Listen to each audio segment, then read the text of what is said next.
Chapter 30 to 31. Late night, training ground 7. Ducking under his outstretched hand, she thrust her arm forward to strike a tenketsu on his shoulder joint, but he promptly intercepted her by catching her wrist with his right hand. He followed by pushing his left hand on her shoulder. Using it as support, he flipped over her and went in for a leg sweep. However, already having predicted his moves, she jumped over his legs and twirled around to give a roundhouse kick to his face. Holding up his arms just in time, he managed to block the kick, but he was certainly surprised at the strength behind it since he was pushed back quite a few feet.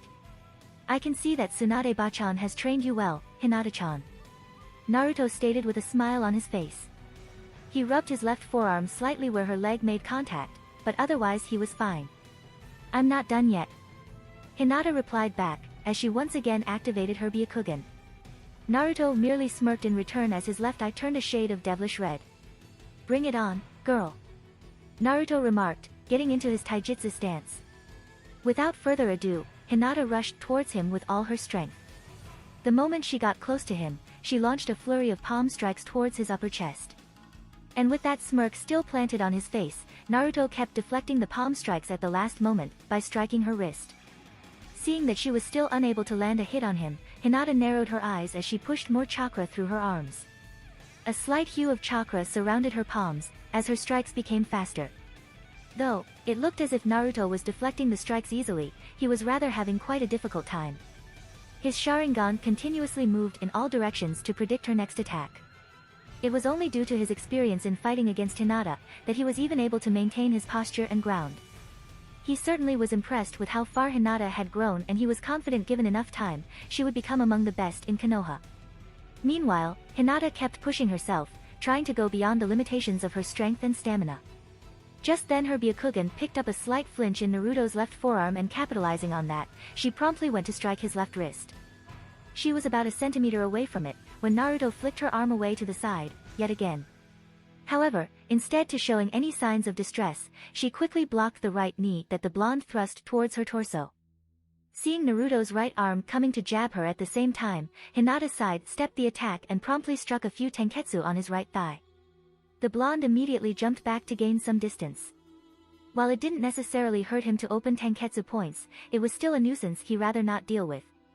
However, glancing up he couldn't help but smile upon seeing the giddiness on Hinata's face. "Well, aren't you a happy angel?" Naruto said, as he walked towards her. Hinata immediately stopped her movements as she saw the blonde walk towards him. A faint red blush spread over her cheeks upon hearing his words. Although, she always maintained a perfectly calm composure in front of others, but he always managed to find a way to make her blush when alone. Well, I did manage to hit you.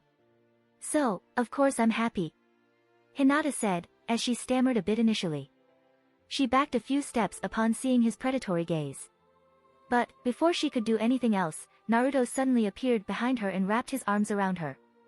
She could only sigh at his antics, but she definitely enjoyed being in his arms. Having him so close, always made her heart flutter and her blood rush. "I'm so glad to see that you're improving, Hinata-chan," Naruto whispered into her ears, as he smelled the intoxicating lavender smell off her hair. She squirmed slightly upon feeling his breath on her neck, and she was certain her heart skipped a beat when she felt his lips on her neck. She shut her eyes close, as she turned around and rested her head on his chest. It was just then she realized how tall Naruto had grown since the academy days. At this moment, she breathed a content sigh as she could hear the rhythmic beating of his heart. "Getting comfortable, are we?" Naruto teased, as he rested his chin on her head. Hinata giggled lightly as she nuzzled herself more into him. "Of course, I'm getting comfortable. Being with you is my most favorite thing in the world," Hinata whispered peacefully. A wide smile spread on his face, as he could feel how content she was feeling at the moment. And just knowing that she was happy in being close to her, always calmed the raging storm in his mind and heart. Cupping her cheeks with his hands, Naruto raised her head, so he could stare right into her beautiful white eyes. "I want you to be careful tomorrow, okay? I don't know what I'll do if anything ever happened to you," Naruto said. In response, she simply went on her toes and kissed him lightly on his lips. Even if it was for a second, Naruto felt all his worries wash away, as if he was being devoured by an entire ocean. "I'm trying to be serious here, Hinata-chan," Naruto retorted.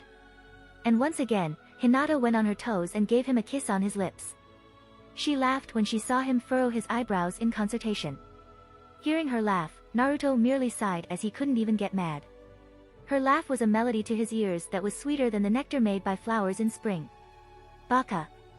I should be the one saying that to you. I don't want to lose you again.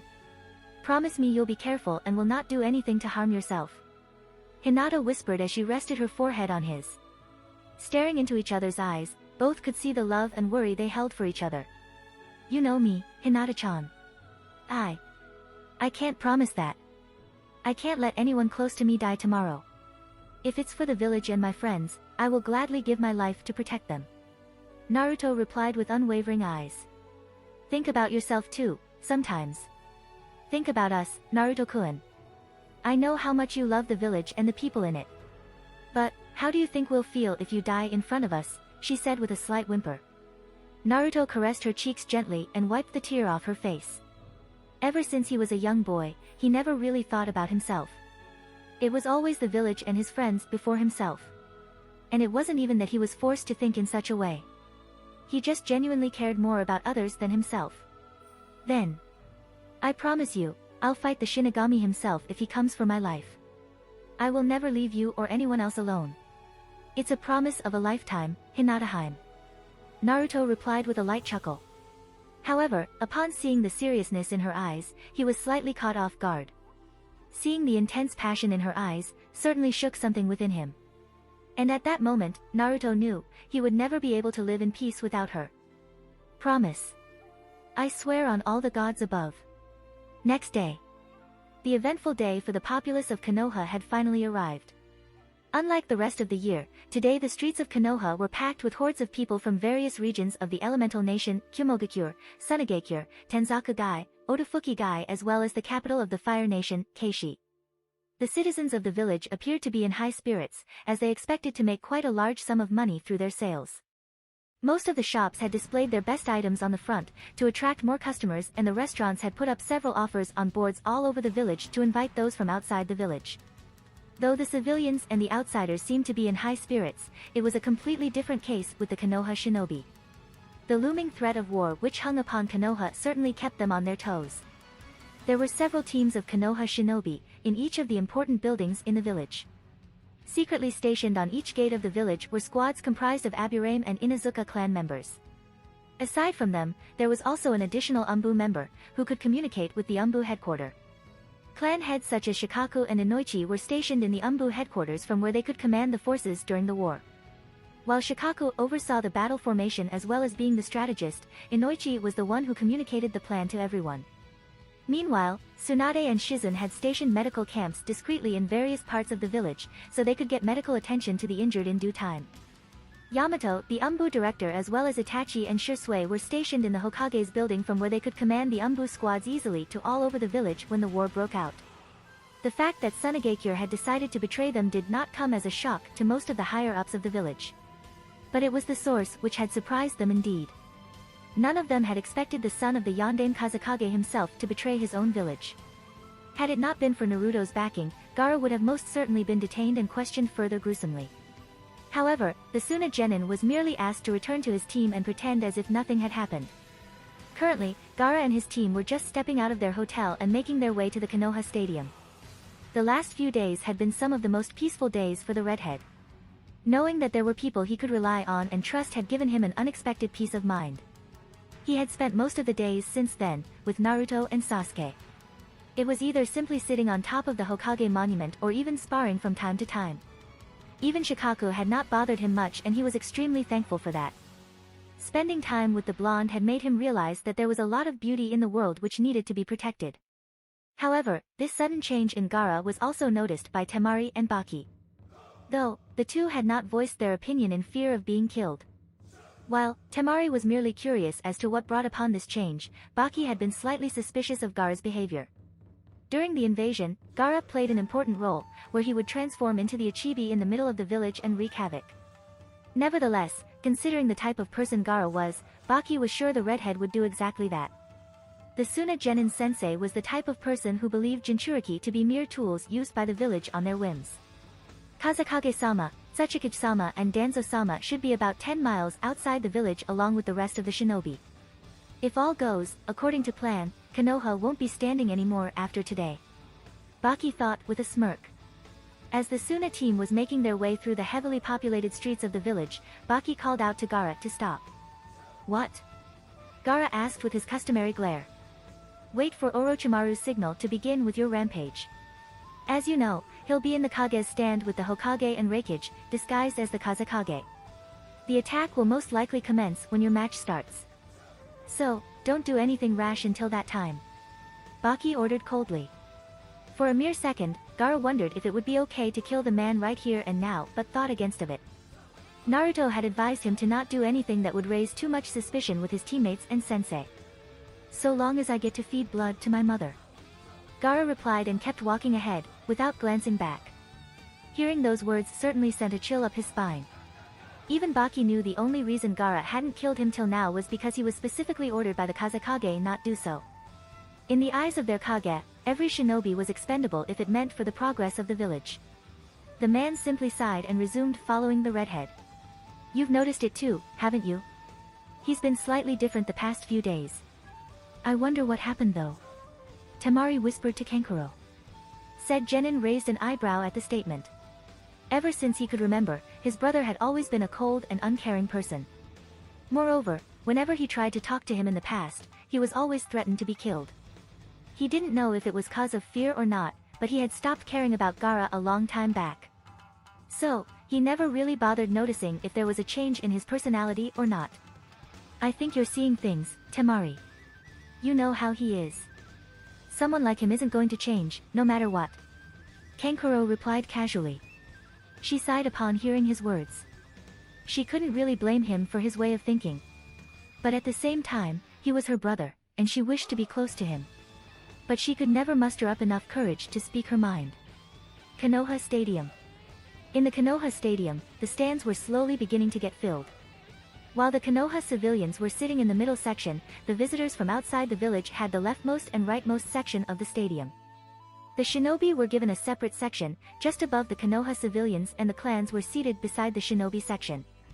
The important dignitaries such as the daimyos of Fire Nation, Lightning Nation, and Wind Nation were in the stands above the shinobi section, guarded by their own personal shinobi. Minato and Naruto stood in the Kage box, which was beside the daimyo's seats. The Yondaime Reikage, A, was the next to enter along with his two bodyguards, Darui and C. The Reikage had dark skin with a large muscular build, white hair combed back, a small mustache and a goatee. His face had pronounced cheekbones and tear troughs under his eyes, and a prominent crease around his forehead. He wore a white haori without a shirt underneath and also wore the traditional Reikage hat. He had black Fuma shuriken tattoos on both shoulders and wore a large, golden vambraces on his wrists. Similar to the Reikage, Darui was also a dark-skinned man with a slightly bulbous nose, black eyes that usually looked bored and shaggy, white hair which covered his left eye. His attire consisted of high-collared, sleeveless uniform with loose-fitting pants, bandages on his wrists and the one strap over one shoulder flak jacket of Kyumogakure shinobi. Unlike the Reikage and Darui, C was a fairly young man with dark eyes and short, blonde hair which he wore parted in the front. He wore the standard attire of the Kyumogakure ninja, a sleeveless, black shirt with a one-strap one-shoulder white flak jacket, black forehead protector, characteristic black, elbow-length arm guards and the red and white Kyumogakure shin guards along with a pair of sandals. Reikage Dano, it's been a while since we have met. I'm glad you could join us today. Minato greeted with a smile. Despite their rivalry on the battlefield, out of all the other Kages, Minato considered A to be good person and maybe even a friend. Maybe it was because the two were about the same age or because no one else could compete with him in terms of speed. Of course, I would come. I wouldn't miss Samui winning the Chunin exams. Reikage replied, quite proudly. Minato couldn't help but chuckle at the straightforward comment. The two had always had a friendly rivalry among themselves. A's eyes then darted towards Naruto, who quietly stood beside Minato. And for a few seconds, he kept his gaze focused on the younger Namikaze. So, you're the Kuroshire I've heard so much about. You don't look so tough, brat. A commented with a scoff. To be frank, A wanted to meet Minato's son for quite a while now. To be regarded as a S-rank shinobi at such a young age was certainly a feat, and when he had heard about the young Namikaze humiliating Anoki and the IWA shinobi in Takigakure, he had gotten a good laugh out of that. He definitely believed that the old man's way of thinking was far too passive for the shinobi world. While he may not show it openly, he too desired for his homeland to be at peace. And just because you look tougher than me, doesn't really mean you can beat me. Naruto replied with a smirk. Both Darui and C had shocked looked on their faces since no one had ever said such a thing to their Kage. Even A narrowed his eyes on Naruto. Oh. Is that a challenge, I hear? You should know your place, kid. A stated roughly as he lowered himself to stare right into Naruto's eyes. However, a smirk formed on his face when he noticed that Naruto didn't even flinch by his intimidation. Minato's sweat dropped at the unusual display by the Raikage. I like you, kid. You got guts and I can tell you're plenty strong, just like your old man here. A commented. Naruto laughed lightly on hearing that since he knew his dad didn't like being called old. And as expected, Minato had a deadpan look on his face. I'm not that old, you know. We are about the same age, eh? Minato grumbled as he folded his arms over his chest. Darui and C were rather startled at the humor between the three, since they had never seen their Raikage act so carefree. Anyway, why don't we take a seat? The Kazekage should be arriving soon and there's an important matter that I wish to discuss with you prior to that. Minato said, ending on a serious note. The Raikage and his bodyguards could certainly feel the shift in tension as soon as Minato uttered those words. But they had known him for years now and believed the man would not pull any underhanded tactics. Alright, I'm all ears. I will hear what you have to say. As stated, as he took the seat beside Minato, while Darui, C, and Naruto stood behind their respective leader. Minato promptly made a few hand seals and discreetly erected a soundproof barrier around the Kage box. One of the Umbu member was waiting by the stadium gates for the arrival of the Kazekage, so he knew he had some time to discuss the matter about the invasion before that. Moreover, he believed it would be better for the Raikage to know about this now, rather than later. And if Kumo did decide to help Konoha, their chances of victory would be boosted tremendously, and the two villages could perhaps even talk about an alliance that would be mutually beneficial. Meanwhile, C had a sinking feeling about the situation. He had an innate ability to sense chakra around himself to a great extent. And upon entering Konoha today, he had sensed large number of Konoha shinobi scattered systematically around the important locations of the village. While he had not thought much of it earlier, seeing the Hokage take precautions such as a sound barrier had definitely made it look like something was amiss. I'm going to be blunt now, Konoha is going to be invaded today by Otogekure, Iwagakure, Sunagekure, and another Konoha missing ninja named Danzo Shimura. We have had this information for the past 3 weeks and have been preparing for the coming war. Ever since of the fall of Takigekure, Anoki had pretty much declared war upon Konoha. And Orochimaru is the current leader of Otogekure, who has always held a grudge against the village. And I'm sure I don't need to tell you about Danzo. He fled the village soon after that night. And hasn't returned since. I'm certain their main target is Naruto and I. But I wouldn't put it past them to eliminate you either. Minato stated, as a matter of fact. The disbelief was clearly visible on the faces of the Kumogakure shinobi. 3 villages against a single one is indeed a disastrous situation. Moreover, 2 out of 3 were the great villages in the elemental nations. Both Darui and C were quite mortified by the information, but the Raikage merely stared at the blonde Hokage. As he thought about the situation, he could simply walk away from the fight and leave Konoha to its fate. He had to think about his own village after all. However, he doubted the enemy would simply let his shinobi leave unscathed. The other possibility was that Anoki would ask him to join his cause in eradicating Konoha. You're putting a lot of faith in us to assist you. Minato. What if we were to turn against you? After all, our 2 villages have never had much of good faith between us. A replied, to gauge their response. To the bulky man's surprise, it was Naruto who stepped forward and stared right at him with a stoic look on his face. It doesn't matter how many there are, or who they are. I shall eliminate anyone who tries to lay a hand on Konoha today. Years ago, I should have killed Anoki and Orochimaru when I had the chance, but that will not be the case today. 2 Kages will likely be falling to their deaths today, killing another one. Naruto said ominously but was interrupted by Minato. That's enough, Naruto. Minato said coldly as he glanced at his son from the corner of his eyes. Pardon my son, eh? He's rather passionate when it comes to our village. Although, I don't think I can blame him.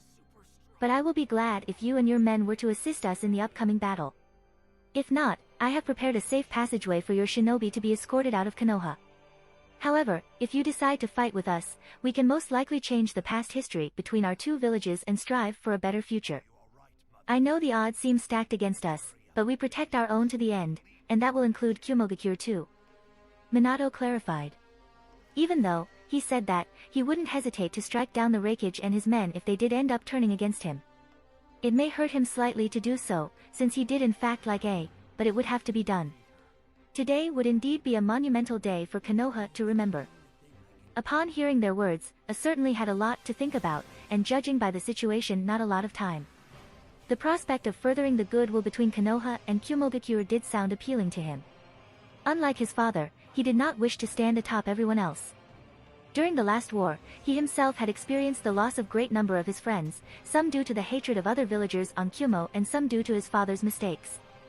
Still, he held his father in great respect, knowing full well whatever actions he took was merely for the welfare of Kumogakure.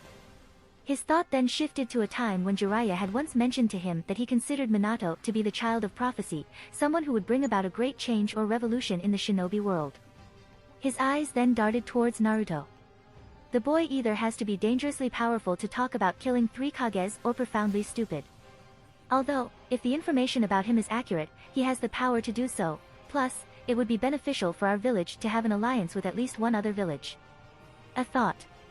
Another prospect that made a further inclined to accept the proposition were the rumors he had picked up from Kumogakure's Black Ops division.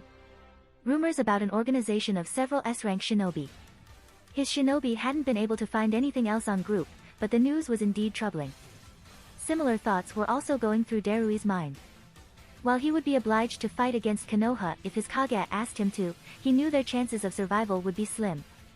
There was a reason why the Yondaime Hokage and Naruto Namikaze were currently the most feared shinobi in the elemental nations. Then, there were more shinobi such as Jiraiya of the Sannin, Tsunade Senju, Itachi Uchiha, Shisui Uchiha, who would be just as hard to take down. Moreover, even if Kumo was to align itself with Iwa, Suna, Oto, and Danzo, there was no guarantee that everyone on their side would come out unscathed. And considering the fact that Konoha had taken adequate measure to go up against 3 villages in the invasion, it would be beneficial to side with Konoha instead. With that in mind, he moved closer to A and lowered himself to the Raikage's ear level to speak his mind. Boss, I think we should align with Konoha in this situation. It would be rather dull to fight their forces if they are already prepared for the war. Darui said quietly. A nodded as he had also come to the same conclusion. While he did not doubt his abilities against the Hokage, he too did not wish to kill Minato. He released a heavy sigh, as he thought about everything today. He had simply come to watch the Chunin exam finals, and now he would have to deal with a war. Glancing up at the 2 Namikaze, his facial features hardened as he spoke the following words, Kumogakure shall assist you, Minato. The shinobi world has seen lots of needless fighting. The elemental nations has no need for the likes of Anoki, Orochimaru or Danzo who only think about towering over others regardless of the consequences. Let's look forward to a new future, Hokage. As stated, ending on a light note. Before Minato could reply, an Umbu appeared beside Minato with a shunshin. Hokage-sama, the Kazekage has entered the stadium and is making his way here. She stated duly. Thank you, Miko. I appreciate the message. And please inform Yamato and Shikaku that Kumo will be assisting us in the invasion, so they can adapt them to our plans accordingly. Though surprised by the revelation, she didn't show any outward reaction. However, there was a part of her which simply wanted to slaughter the enemies to the ground. Because of them, the love of her life had been unceremoniously taken away from her. And she didn't want to lose anyone close to her today either. She knew as an Umbu it was wrong for her to let emotions take control, but when it came to those she cherished, it was certainly hard for her. Today, she would show them what it meant to mess with Konoha shinobi. Yes, Hokage-sama. She bowed once and flickered away towards the Hokage's building. Soon after that, Minato undid the sound barrier around the Kage box. Konoha will be in your debt, eh? We shall come to Kumogakure's assistance when you require it. Minato finally said, with a relieved sigh. Just as they nodded, 2 new presences entered the Kage box, the Kazekage and his bodyguard. Hokage-sama, Raikage-sama, pleasure to see you both. Looks like I'm the last one to arrive. The Kazekage greeted the 2 as he took his seat. A gave a slight glance to see, and the message was clearly understood. He promptly shunshined from the Kage box and went to look for B, to inform him about the developments. Razadano, I'm glad you could join us today. Now that you're here, we can begin with the Chunin exams finally. Minato stated calmly. Meanwhile, Naruto stared at the man for a few seconds long, as he clenched his fists. He could clearly tell that it was Orochimaru disguising as the Kazekage, and glancing at his bodyguard, he could feel 4 different chakra signatures coming from the same body. It's not a regular henge, has to be an advanced version that Orochimaru created to keep some of his top shinobi with him at all times. Naruto thought suspiciously. Still, he composed himself as he did not wish to give anything away through his emotions. It will be a hard-fought battle, Naruto. I hope you're ready. You'll have to give everything you've got if you wish to protect everyone in the village. Kurama said, from within Naruto's mindscape. I know, Kurama. I know.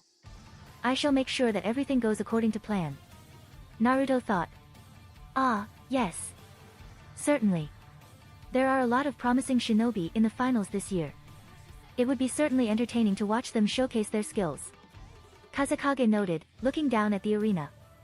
By now, most of the stadium had already been filled with people. Even the daimyos of Fire, Lightning and Wind nations had taken their seats, in a separate box beside the Kages.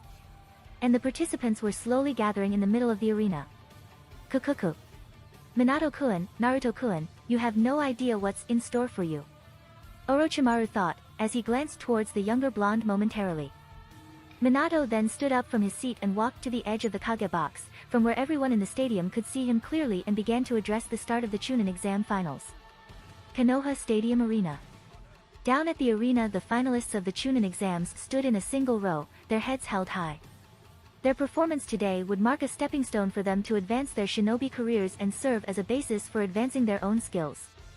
From Kyumogakure it was Samui, from Sunagakure it was Temari Sabaku and Gara Sabaku. Finally, from Konohagakure it was Sasuke Uchiha, Hinata Hyuga, Fu, Niji Hyuga, Shino Aburame, Shikamaru Nara and Ino Yamanaka. The Konoha crowd was ecstatic since majority of the finalists were from Konoha itself, and all of them wanted to see one of their own win the exams. There was also a majority of the people who had bet on winning participant. The top 4 favorable winners as of now are considered to be Sasuke Uchiha, Samui, Hinata Hyuga and Gara Sabaku, with most of the votes leaning towards Sasuke and Hinata. The exemplary performances of those 4 during the preliminaries had spread like a wildfire among the populace of Konoha, and even most shinobi considered their skills to be of high Chunin level or low Jounin level rather than that of a mere genin. However, that's what made the Chunin exams so exciting for the spectators. The exams create a stage for low-ranked shinobi to showcase their skills to the full extent. And a shinobi's true worth is only shown when they put their lives on the line. So, it begins. I'm not going to lose to anyone today, either them or the enemy. Sasuke thought as he glanced towards the genin standing to his right. Out of all the genins, he would have to look out for Hinata, Samui and Gara. Good luck, Sasuke. Let's do our best. And remember, don't waste your chakra too much. You'll be needing it. Hinata whispered. Sasuke nodded upon hearing his words. None of them knew when exactly the invasion would begin, so they would need to conserve as much chakra as they could. Got it. Sasuke replied. Upon hearing the Hokage's voice, everyone in the stadium turned their attention to the Kage box. Greetings to everyone, who have come to spectate the finals of the Chunin exams, and to the participants as well. Today will certainly be an important day for all of you, where you will get the stage to show everyone how much you all have grown as ninjas. I, Minato Namikaze, the Yondaime Hokage, hereby mark the beginning of the Chunin exam finals. Good luck to all the genins. Minato stated out loud before taking seat along with the other Kages. Soon after that, Genma flickered in front of the genins in the middle of the arena. He had brown, shoulder-length hair which hung about his face and brown eyes. He wore his forehead protector like a bandana, and the standard Konoha Jounin outfit, and had his trademark Senbon in his mouth. He gave all the genins a look over once and decided to simply get on with it. Being a personal guard to the Yondaime Hokage, his main duty in the coming invasion was to safeguard the daimyos of the different nations that were present. Having grown up during the Third Shinobi War, he wasn't necessarily surprised about the invasion, but to see several of the Sunagakure shinobi sitting amidst the crowds definitely bothered him. The first match will be Hinata Hyuga of Konoha against Samui of Kyumogakure. The rest of the participants please move to the contestants' booth and await further instructions. Genma announced. In the spectators stand most of the Konoha Jounins such as Kakashi, Asuma, Kurenai, Guy, and Enko sat beside some of the other Konoha genins, Sakura, Choji, Tenten and Kiba. Even Lee was allowed to leave form the hospital with clutches provided Guy looked after him every step of the way. Remember the bet, Kakashi? Asuma asked, with a smirk. I didn't think you'd bring that up at a time like this, but yes, I do remember. And I'm sure both Hinata and Sasuke will be promoted to Chunin after everything is settled. Kakashi replied. Even though Hinata would be facing off against someone like Samui in the first round itself, Kakashi was quite confident in her abilities. You sound confident. I have heard Samui was personally trained by the Reikige's brother, Killer Bee. Asuma commented, taking a puff of his cigarette. By now, even the genins were rather interested in the conversation. What's so special about the Reikige's brother, Kakashi-sensei? Sakura voiced her dilemma. Well, Killer Bee is known to be an exceptional shinobi in several of the ninja arts. I don't know much about him since I have never had the opportunity to fight with him. But, Minato-sensei had fought him and the Reikage on various occasions during the Third Shinobi War. Sensei used to say that Killer Bee is just as skilled as the Reikage, if not more. So, I suppose Bee would have passed some of his skills to Samui as well. Moreover, if you remember, that Samui Kunoichi also has the ability to use a rare Kekkei Genkai called Rantun. Kakashi explained calmly. Sakura and the other genins were definitely surprised on learning that Samui-sensei was such a capable man, and for even Kakashi and the Hokage to hold him in such high regards meant that the man was indeed a strong shinobi. It doesn't matter who she was trained by. Hinata is not going to lose to that bimbo. Kiba stated loudly. And he was immediately met with a punch on his face that threw him against the hard surface of the floor. Don't call Kunoichis with such demeaning names, Kiba. Sakura replied with irritation visible on her face. Kurenai couldn't help but laugh at the scene, as she would have scolded Kiba too had he said something like that while sitting next to her. Meanwhile, Choji laughed awkwardly and munched on his chips, unsure of what to say. He certainly did not wish to get punched like his friend. However, Kiba is right. I'm sure Hinata won't lose. She has trained hard for the finals under Tsunade-sama and Naruto also trained with her during the 1 month. She's bound to have improved by leaps in that time. Sakura said, proudly. Having trained with Hinata by her side, she personally knew how strong Hinata was. With the help of her Byakugan and her innate ability to control chakra smoothly, she had been able to grasp several of Tsunade's techniques quite easily, compared to her. However, it was not to say that she herself hadn't improved. Whatever the case, I just wanted to remind you about the bet. You better pay up once everything is over. Asuma said. A second later, Kurenai smacked him on the head lightly. Stop using your genins as a way to make money. Just be glad that they are improving their shinobi skills. Kurenai said, as she folded her arms over her chest. Unlike Kakashi and Asuma, Kurenai was merely content that 2 of her genins able to make it to the finals. Being able to pass on her knowledge to the next generation had made her realize what her father meant about the importance of the future. Hinata, you better win the match. Shinaro. Sakura cheered loudly from the stands. Hinata giggled a bit upon hearing Sakura's voice and nodded slightly looking in her direction. Glancing below the Kage's box, she noticed that several members of the Hyuga clan were seated. Mainly the elders, her father and her sister, Hanabi. She vowed to herself to put up a good show of her skill. However, there was also a part of her that wanted to show Naruto that she could take care of herself in tough situations. Turning her gaze towards her opponent, she noticed that Samui had a stoic demeanor on her face and looked absolutely serious. Both contestants, ready? Genma asked. Upon getting a silent nod from both, he put his hands down and called for the start of the match, as he promptly jumped to the sidelines. Taking out a few kunais from her pouch, Hinata twirled it around between her fingers before hurling the 2 kunai towards the Kyumo Kunoichi. She had also added minuscule amount of Raitun chakra at the tip of the 2 kunais, which made them speed towards Samui hastily. A shinobi not versed in Raitun manipulation would have definitely missed that little detail. But that wasn't the case for Samui, who specialized in Raitun and Suitun natured chakra. In the blink of an eye, Samui unsheathed her tanto and quickly deflected the 2 kunais, cancelling the Raitun chakra in the kunai, by channeling her own Raitun chakra through the tanto. So, she can also use Raitun chakra as expected, and she also seems to be fast. Hinata thought calculatingly. The next second, she activated her Byakugan. And with another kunai in hand, she ran towards the blonde Kunoichi, who had yet to move from her place. Once Hinata reached within 20 feet of Samui, she once again hurled a single kunai, but this time she followed with several hand seals. Kunai kage bunshin, Hinata uttered as the single kunai multiplied to 6 kunai. Samui narrowed her eyes at the incoming projectiles and tightened her grip on her tanto. As she began deflecting the kunais swiftly and with expert precision, her eyes widened slightly when she lost sight of Hinata in front of her. However, she suddenly backflipped, upon hearing a slight noise behind her. A second later, Hinata appeared from behind and punched the ground where Samui was standing, forming a relatively large crater in the ground. Seeing a golden chance, channeling Raiton chakra through her tanto, she slashed it towards Hinata whose back was turned to her, hoping to take her out. To Samui's surprise, Hinata lowered herself to the ground to avoid the sparkling blue tanto. Quickly turning on her heel, Hinata went for a juken strike to Samui's wrist. The Hyuga Kunoichi was maybe a few inches away, when Samui let go of her weapon and went to kick Hinata on the right side of her face.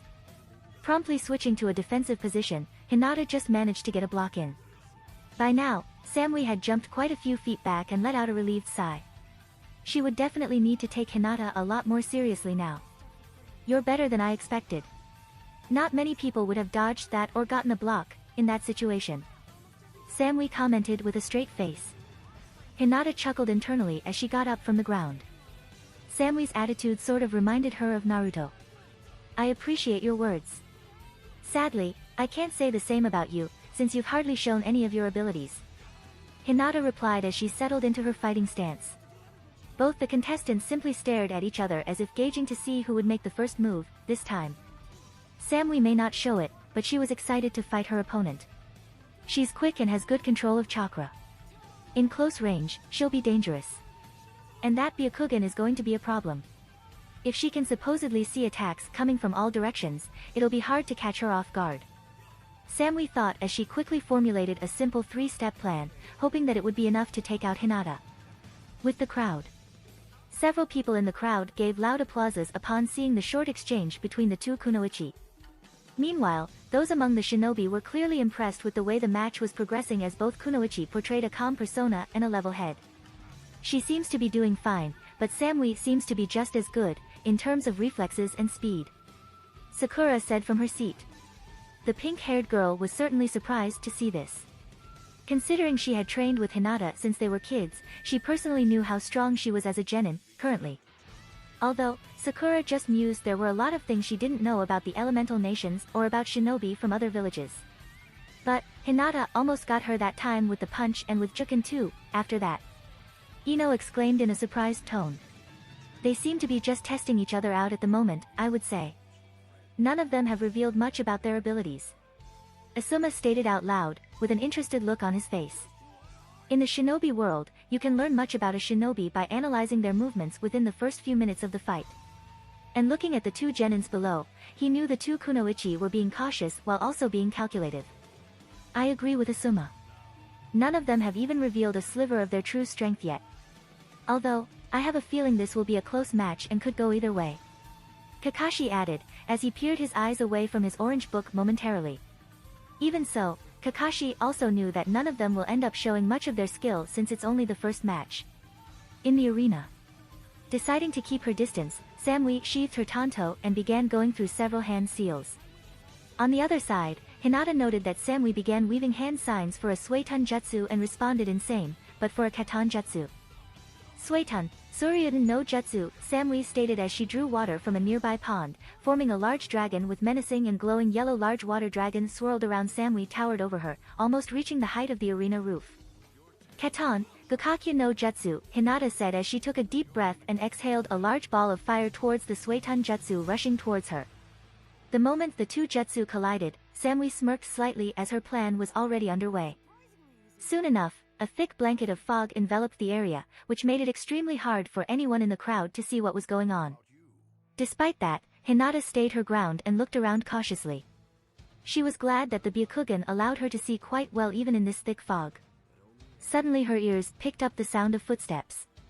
Turning to her left, her eyes immediately locked onto Samui who was now running up the wall of the arena. Just as Hinata made an attempt to follow Samui, she had to suddenly duck under a kick aimed at her head. Turning around, her eyes widened slightly, upon seeing two Suiton bunshins. Consequently, Hinata also noticed that the fog around her was turning thicker than usual. I can't believe I actually won the match. But I've depleted a good amount of my chakra. Hinata thought tiredly, as she gingerly sat back up. Although, her attention was immediately casted away from herself as she heard the loud cheers from the crowd. Looking around herself, she was wide-eyed at the reaction from the people. Turning her gaze towards her family, a content smile took shape on her lips, as she saw the proud look on her father's eyes and the joyous look on her mother's. In the stands, all of the Konoha citizens sang loud praises for the wonderful match they spectated. Among them, Sakura was the loudest, who was ecstatic that Hinata won, as she had hoped. Even Asuma gave a low whistle at how amazing the two kunoichi in the arena were. Well, I'm halfway done with the bet, Asuma. Hope you're carrying much gold, huh? Kakashi remarked with a smirk, while his eyes were devouring the orange-colored book. Kage Booth, Arena. The Rakich's face showed the clear disappointment etched on it, at the outcome of the match. He was certain that Samui would have been able to bag the win for Kumogakure. However, he calmed a bit as he realized she had put a great fight despite the loss. That was not what I had expected. I did not think members from the Hyuga clan used elemental manipulation. I expected more of a taijutsu fight from that Konoha kunoichi. Rakic grumbled, folding his hands over his chest. Darui, too, was in a similar state of mind. Having taught that particular Ranton jutsu to Samui, he knew how powerful that attack can really become. Minato chuckled lightly at Rakic and Darui's reaction. I can see why you had such faith in Samui from the beginning. She put up quite a great fight and used good strategies. If she had experience fighting someone with a Byakugan, the events could have certainly ended up differently. Minato said, in response to the Rakic's grumblings. That may be true. It looks like she still has a lot to learn. The Rakic stated, as he finally settled down on his seat. Meanwhile, the disguised Kazekage hungrily stared at the arena, prominently at the two kunoichis. Such wonderful talent. Ranton and the Byakugan Kekii Genkai. If only I ever get a chance to run some tests on that Kumo kunoichi. Orochimaru thought in glee. His glance then moved towards the younger Namikaze, who quietly stood beside Minato. Personally, he would want nothing more than to conduct experiments on the brat and find out the secrets behind his strength. He was genuinely curious what made Naruto's chakra and strength so strong and unique. Through all of his life's data, there were only a few exceptional shinobi he had come across whose strength could not be classified as human, namely, Hashirama Senju, Madara Uchiha, Tobirama Senju, Hiruzen Sarutobi, Sandaime Raikage, Minato Namikaze, Naruto Namikaze, and finally Pain. There were several other interesting shinobi whose secrets he'd like to learn, but those 8 were definitely the cream of the crop. In my opinion, Samui is definitely Chunin material. She showed some very applicable and sound strategies, which would have worked great against a shinobi without Dojutsu. But gaining some experience through missions should remedy that weakness of hers. And Hinata Hyuga has proved to everyone that she is worthy of being Chunin. We'll certainly get to observe more of the young Hyuga heiresses' matches, the Kazekage added, wisely. The other two Kages gave a nod, on hearing Kazekage's words.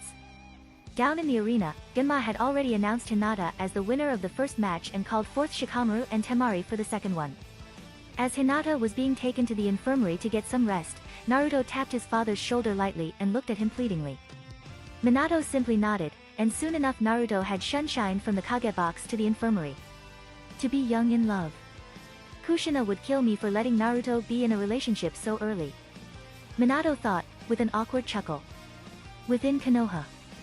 When the Kumogakure entourage had arrived in Konoha, A, Darui, C and Samui had immediately gone towards the Konoha arena, while B being immersed in his world of music had separated from the group and wandered off. Since the two villages were technically on neutral terms, A had let him be too as the Raikage was sure, his brother could handle most threats by himself. While the matches were underway in the Konoha Arena Stadium, C had spent a good 10 minutes searching for the Hachibi Jinchuriki. Luckily for the fair-skinned Kumo shinobi, he found the eccentric killer B to be aimlessly walking towards the Konoha hot springs, while scribbling down notes in his small book. Having known about B's less than cordial behavior towards the other sex oftentimes, C did not want him to get in any unnecessary trouble. Plus, he also had to report to the Hokage's office with B, where the two of them could be debriefed entirely on the invasion. With that in mind, he doubled his pace, to quickly catch up to B. B-sama, please wait. C yelled a bit loudly, as he got within a few feet of B. Hearing the familiar voice, B suddenly halted mid-step and turned around on his spot, as he shut his small writing pad. Like most Kyumo shinobi, he had a dark skin with a muscular build as well as white hair and a goatee. On his right shoulder, he had a tattoo of the kanji for iron, which signifies the iron amur seal used to seal the hachibi within him. And on his left, he had a tattoo of a bull's horn. Supposedly, the hachibi has horn like bulls, hence, the significance. He wore an oval-shaped sunglass, a white-colored forehead protector, Kyumo's standard flak jacket, a white scarf around his neck and a long, red rope belt tied around his waist. What gives, you fool? You just made me lose my beat and that ain't cool. B rhymed, while trying to rap. C momentarily gave him a quizzical look, but reminded himself of the reason he came in search him. The Hokage has informed us that Konoha will be invaded today, sometime during the Chunin finals. And Asama has agreed to help out Konoha in an attempt to better the relationship between the two villages. We both need to head to the Hokage's office, so we can be debriefed on the situation. C said, in a matter of urgency, but still low enough that anyone else passing by won't be able to eavesdrop. B's facial expression grew serious for a moment as he heard those words. Brother agreed. Then it is go time, ya fool. Let's go to the Hokage Tower, Bakayaro Kanayaro. We! B exclaimed, with his left hand pumped up. This time, C simply shook his head at B's antics and the two Kyumo shinobi promptly took to the rooftops, and made their way towards the Hokage Tower, which was further up ahead. Soon enough, the two reached their destination and entered through the front gates. To their surprise, none of the Konoha shinobi inside were alerted by their presence. They have probably already been advised that Kyumo will be assisting Konoha with the invasion. Otherwise, I doubt, we would have been allowed inside the tower without another Konoha shinobi with us. C thought sharply. As the two came to the base of a stairs, they were greeted below by none other than Itachi Uchiha. I shall be taking you to the Hokage's office. I assume you have been given the gist of the situation by Hokage-sama? Itachi questioned, as he asked them to follow. As the group of three made their way upstairs, C was the one to answer the question. Yes, Reikage-sama, Darui and I were given a bit of details about the invasion in the Kage box, but he couldn't give us all the information over there. So, since when has Konoha known about the invasion? Had we known about this earlier, we could have taken preemptive measures ourselves and come prepared. C stated with a mild glare while also scrutinizing Konoha's intent. Itachi's eyes darted towards C and Killer B momentarily. It may not have been a direct question, but he could sense the hostility behind the question asked. I must ask you to forgive Konoha in this regard. We could not be sure whose side you'd end up taking when the question would eventually be proposed to Kyumo. Had we asked you earlier and if the Reikage decided to side with Iwagakure, Orochimaru and Danzo, it would have been quite the situation for us to handle. That's why we had to tread carefully. Also, I'm sure there are things that Kyumo doesn't want the world to know as of yet. Itachi replied smoothly, glancing towards the Hachibi Jinchuriki. By now, the three of them had reached the second floor. Upon walking around the corner, they finally reached the doors to the Hokage's office. Killer B and C exchanged a knowing look between themselves as if wondering if Konoha knew about their loss of Yujito, the Nibi Jinchuriki. Yujito's loss was still a sore subject with those of her friends. Nevertheless, none of them replied to Itachi's comment. Before he opened the door, however, Itachi turned to face the two of them. C was especially relieved to see an amused smile on the Uchiha's face. Do not worry. We have not given any information regarding any of your Jinchuriki to anyone that would cause them harm. Not that we had much to begin with. Although, that might be a moot point for the Nibi Jinchuriki. But I would like to state that Konoha will remember Kumogakure's help in this invasion and let us hope to mend the broken past between our two nations. He stated as a matter of fact. We believe you, ya fool. Brother wouldn't agree to help out Konoha if he didn't trust Minato. We good now, yo. Let's combine our two villages' strength and defeat these fools. B stated, surprisingly calmly. Itachi graciously acknowledged them with a nod and opened the doors to the office. Once inside, the two were quickly familiarized with Shisui, who was sitting on the sofa with a dossier of documents in hand, while several more lay sprawled beside him.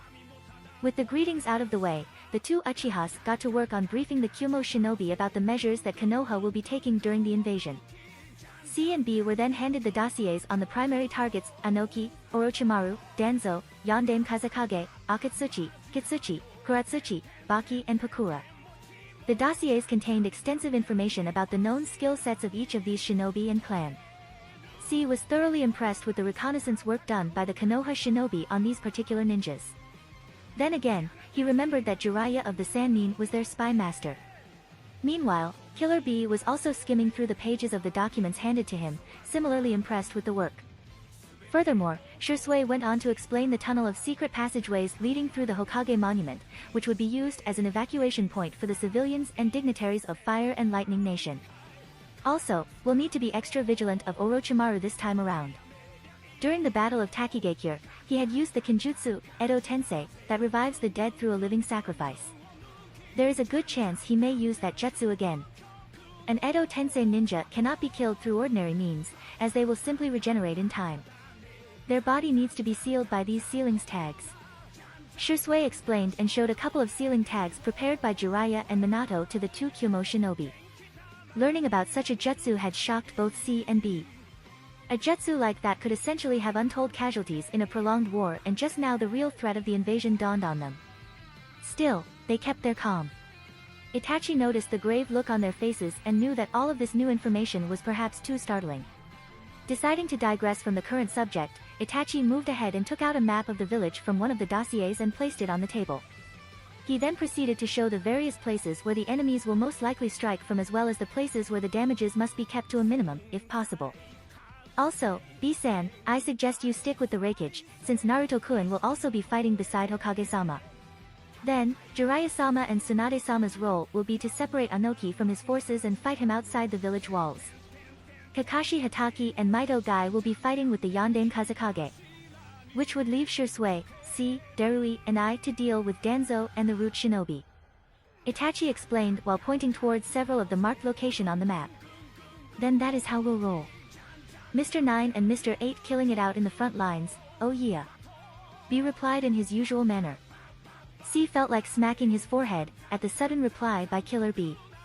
He would have certainly preferred to have consulted with the Reikage first, but realized they may not have enough time for that. He took a deep breath to calm his nerves. Alright, let's do this. C added, showing his seriousness. Soon after that, Shisui shined to the Umbu headquarters to inform Shikaku of their meeting with C and Killer B, as well as asking his suggestion on which squad to place C with. In the Umbu headquarters, behind the Hokage stone faces. The moment Shisui appeared before the front doors of the headquarters, he immediately placed his palm on the large seal pattern that was drawn to the door's left. The seal scans the shinobi's chakra and matches it with one of the stored chakra signatures. If a person tried to bypass the gates without verifying their chakra, a counter seal will appear the moment the intruder will step in through the doors that will paralyze the person through Nara clan's Kage Mahi no Jutsu, Shadow Paralysis Jutsu. Furthermore, once the person is trapped within the Kage Mahi no Jutsu, another seal appears on the ceiling that creates a cage of lightning around the intruder. This particular setup worked for the sole reason that this door was the only entrance or exit from the HQ, since the entire workstation was located inside of a mountain. After Danzo's desertion from Konoha, Minato and Jiraiya had personally changed the protection seals in several of Konoha's high-priority buildings. When Shisui's chakra was recognized by the seal, a clicking sound was heard, followed by the large doors being lifted. As he was entering, he heard Itachi's voice from behind. Oh, good. I caught up to you. I have some information that might be useful. It's better if we both go in together, Itachi said. Looking at the seriousness, Shisui could tell that it was pertinent. He gave a nod, and two made their way through the long and dimly lit corridor. After a quiet 3-minute walk, the two stepped into a small circular room, with a single ANBU operative idly sitting on his desks. As the two Uchihas came into view, the operative, or guard, promptly got up from his seat. Senpai, Shikaku Taicho asked me to inform you two to meet him as soon as you came. He says it's urgent, stated the shinobi duly. Did he give any details? Itachi inquired as the shinobi made a few hand seals, and another door suddenly came into view. Intel has it that all of our posts at the north, northwest and western borders of Fire Nation have fallen. A messenger bird delivered a scroll with the info about 20 minutes ago, stated the guard. Both the Uchihas were shocked upon learning this new information. That would mean the enemy has invaded from Kusagakure, Takigakure and the Hidden Sound Village. We must hurry, Itachi prodded. Shortly after that, Shisui and Itachi stepped through the door and appeared into a large hall where several groups of shinobi were working in setting up defenses for the villages. There was the sensory division that had set up a sensory radar jutsu, covering the area of the village, that would help them in pinpointing the enemy's location with accuracy. Although this jutsu required constant updates from the shinobi in the field. The updates coming in from the Konoha posts at the borders of the Fire Nation were relayed in through a Yamanaka clan member via the mind transmission jutsu. These messages were received by the communication division that was led by Inoichi Yamanaka. Thus, when the updates stopped coming in from the north, northwest, and western posts, Shikaku grew suspicious of the enemy's advances. And he was proven right when 3 messenger birds arrived a while back with brief details of the attack on their posts. Furthermore, there was the barrier division which monitored the barrier surrounding Konoha. This barrier was specifically designed to detect chakra signatures that were not registered with the Konoha Ninja Registry. Although, due to the festive mood of the Chunin exams, it had become practically impossible to scan each and every single person that was entering or leaving.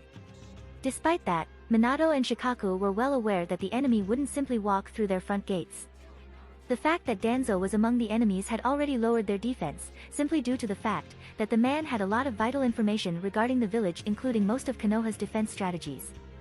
On noticing Shikaku reading the contents of a scroll, the 2 Uchihas made their way towards him. As he heard the approaching footsteps, Shikaku glanced up and the worried look on his face became quite evident. We have lost about 30 shinobi in each of our posts located near the borders of Kyuzugakyur, Takigakyur, Kiba no Kuni, Land of Fangs, and Otogakyur. According to the intel we received, the squad near Takigakyur and Kiba no Kuni were taken out by the newly formed Explosion Corps, while the squad near Kyuzugakyur put up a fight against Akatsuchi and Kitsuchi. They were eventually overwhelmed when IWA reinforcements joined in. An estimated of around 100 shinobi were witnessed as reinforcements to Akatsuchi and Kitsuchi's division. Shikaku debriefed them. The veteran Nara clenched his fists tightly at the situation they found themselves in. So, it is plausible to assume that reinforcements in similar numbers will be advancing from Takigakyur as well as Kiba no Kuni. Moreover, we also have to consider the numbers that Tsunegakyur might be putting forward during this attack.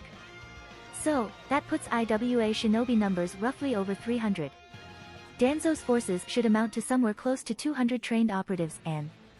Shursui summarized but was interrupted by Itachi. I don't think Danzo will bring that many root shinobi with himself.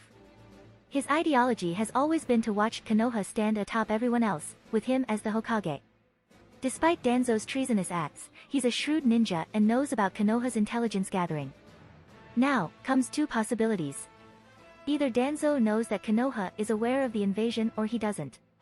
If he doesn't, then our plan of separating Anoki and Danzo to end the invasion with minimal casualty will most likely work. However, if Danzo knows that Konoha is aware of the invasion, then I doubt he would inform Anoki or Orochimaru about that fact. He is a sort of shinobi who makes allies out of necessity and kills them at moment's notice once his own purpose is fulfilled. Itachi explained with a thoughtful expression on his face. By now, both Shikaku and Shursui had understood Itachi's line of thought. In essence, Itachi wished to take advantage of the betrayal by Danzo to clear out majority of the invading force before they even entered Konoha. That's a high gamble, Itachi. Have you thought this through? Jiraiya questioned firmly, as he stepped out of the shadows. The Gamma Sennin had walked into the HQ just moments ago, when he heard the 3 talking. Oh, Master Jiraiya, are you done placing your summoning seals throughout the village? Shikaku asked. Yeah, I have asked the toads to help us out and they have quite a few battle-sized toads that'd be extremely helpful to fend off any enemy summons. Jiraiya proclaimed, then immediately turned his attention to the 2 Uchiha. This will be a dangerous mission, even for you too, should you go ahead with it. I won't be able to accompany you since I'm needed here for the summoning. And neither Minato nor Naruto will have the time to summon the large number of battle toads in the midst of the battle. Kakashi and Guy will immediately head to the eastern and southern gate once the attack breaks out inside the village. I'm asking again, are you sure? Jiraiya asked with a battle-hardened look. This plan could backfire, indeed. That's why I think only Itachi and I should go outside the village to confront the enemy. Both of us can't use the full extent of our powers inside the village. But, outside the village walls, we can take care of the enemy as we see fit. I'm certain that the 2 of us will be able to dwindle down their numbers greatly. And even if we shall fall, there'll be Hokage-sama, Shikaka Taicho, Tsunade-sama, Kakashi Taicho, Yamato Taicho, and you to look after the village. Moreover, I'm sure Naruto, Sasuke, and the other genins wouldn't go down without a fight. Shursui said, earnestly. Itachi nodded, as he too had similar feelings. Shisui looked down at his feet and closed his eyes momentarily as if to steel his resolve. He breathed out calmly and looked up at meet Jiraiya's gaze. After Minato, the authority to take any militaristic decision came to Jiraiya or Shikaku, the Hokage's two most trusted aide. Seeing the burning red eyes of the Uchihas before him, both Shikaku and Jiraiya breathed out a tired sigh. Decisions like these were never easy.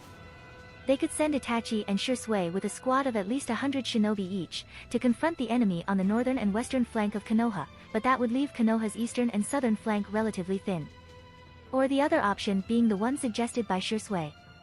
Having made up his mind, Jiraiya too resolved himself.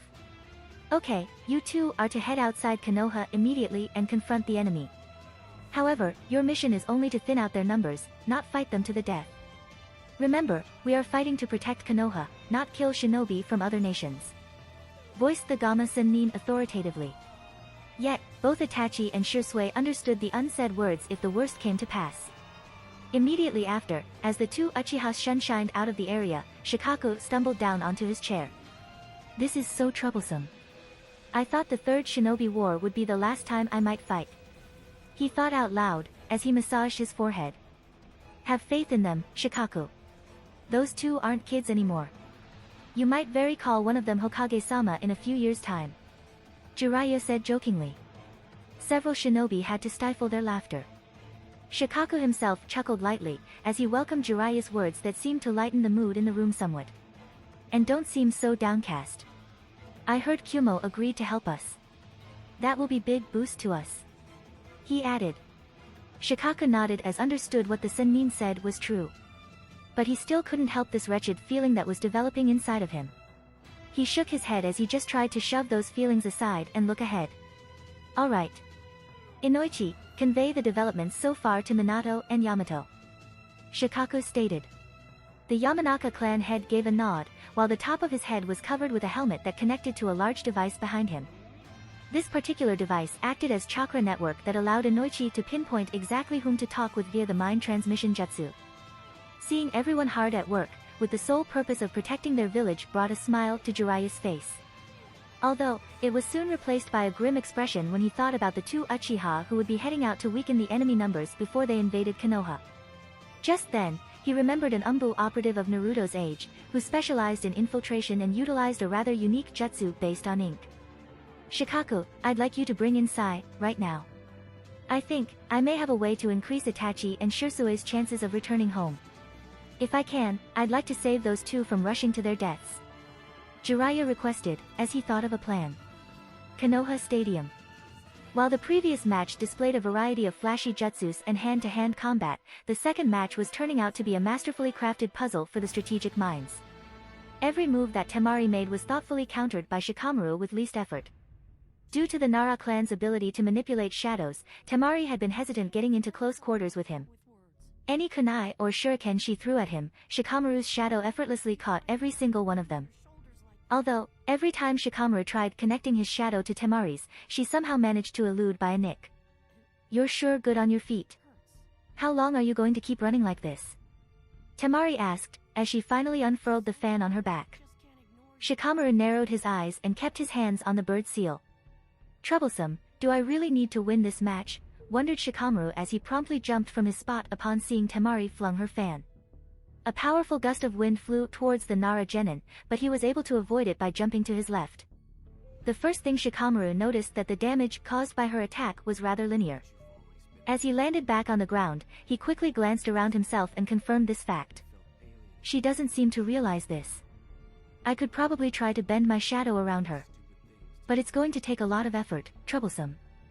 Thought Shikamaru, mildly annoyed, as he jumped yet again and landed a few feet back. If you lose this match, you're going to hear about it from your mother, Shikamaru. So, you better win it. Ino yelled from the contestants' booth. Shikamaru couldn't help but groan on hearing that. That would be most troublesome thing indeed.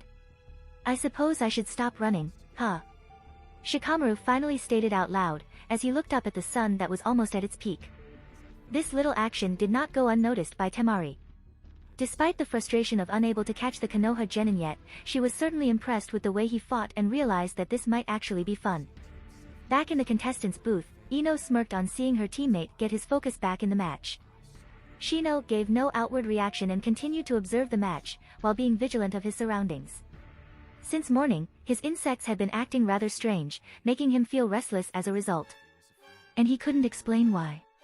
He assumed it may be the anticipation for the Chunin finals, but he kept his guard up, nonetheless. While Ino and Fu stood in the middle, leaning over the railing, and Shino on the far right, Sasuke and Gaara stood quietly on the far left, near the entrance to the room's entrance. Over the past few weeks, Sasuke and Gaara had come to an understanding amongst themselves. While Sasuke understood that the redhead needed time to assimilate to the big change in his life.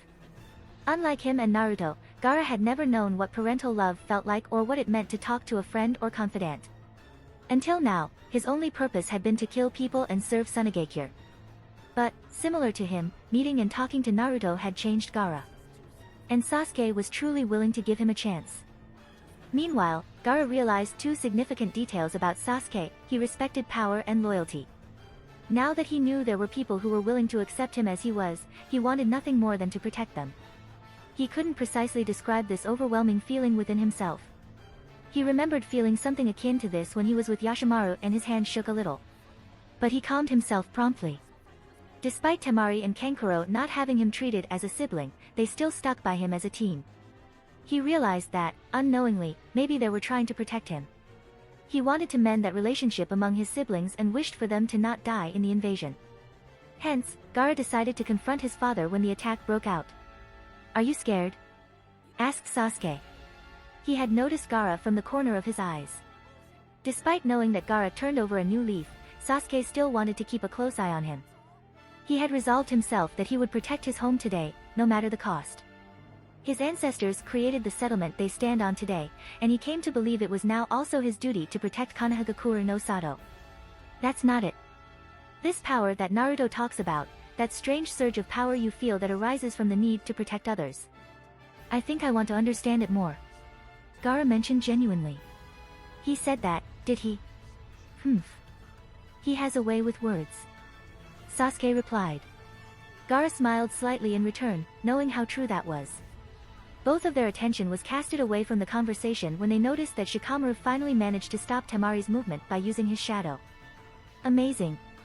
He connected his own shadow to several kunai stuck on the ground and stretched it along the walls of the arena and sneaked in behind her. Sasuke commended. He was just now realizing the potential Shikamaru possessed as a tactician. Down on the arena floor, Temari suddenly found herself unable to move. Looking down, she gasped as she saw that her shadow was stretching from behind. Glancing back, she was surprised to see a long strand of shadow stretching from behind her to all around the arena. Damn it! She cursed, and tried to move her body, but it was to no avail. After about a minute of struggling, she finally gave it up with a tired sigh. Meanwhile, Shikamaru was standing down on one knee, opposite to the Suna Kunoichi. Having to extend his shadow through only 2 kunai and extending it such a large distance had taken a lot out of him. To his surprise, Temari had responded well to several of his moves, which had forced him to think several moves ahead. He smirked in his mind, as he realized just how much one could learn and grow from just a single match, although Shikamaru was aware he still had ways to go. Well, what are you waiting for? You might as well end the match. Temari said in a low voice, almost sounding defeated. She wouldn't admit it, but she was outclassed because she had underestimated her enemy. I concede. I don't have much chakra left to continue with more matches. Shikamaru stated out loud. Suddenly everyone became quiet for a few seconds, but soon enough a large crowd of them erupted in chants of either boos or whoa. Did you see how great the match went? Upon hearing that, Genma quickly made an appearance on the field and confirmed Shikamaru's decision yet again. Yeah, I'm done. I'm sure I've shown enough to guarantee myself a promotion to Chunin.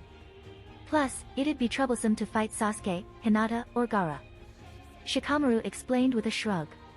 After that, he undid the shadow paralysis jutsu on Temari and began to walk away.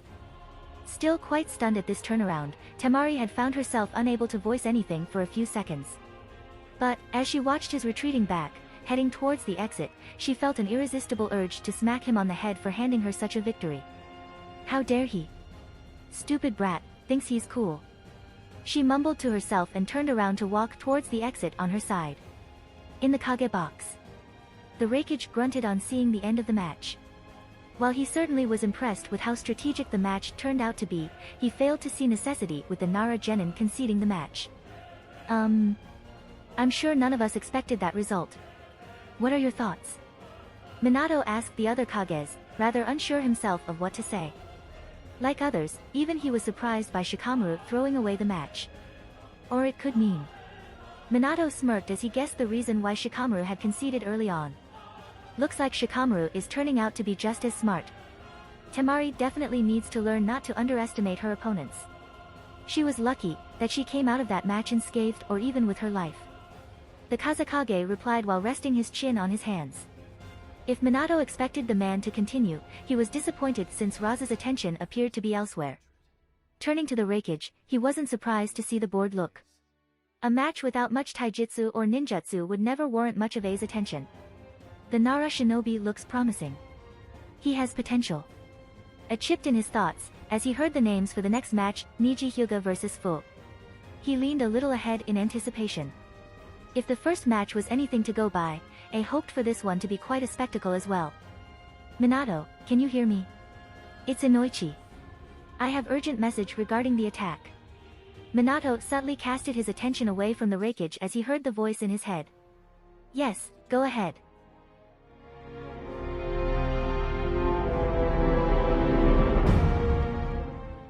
If you like this content, don't forget to like and subscribe.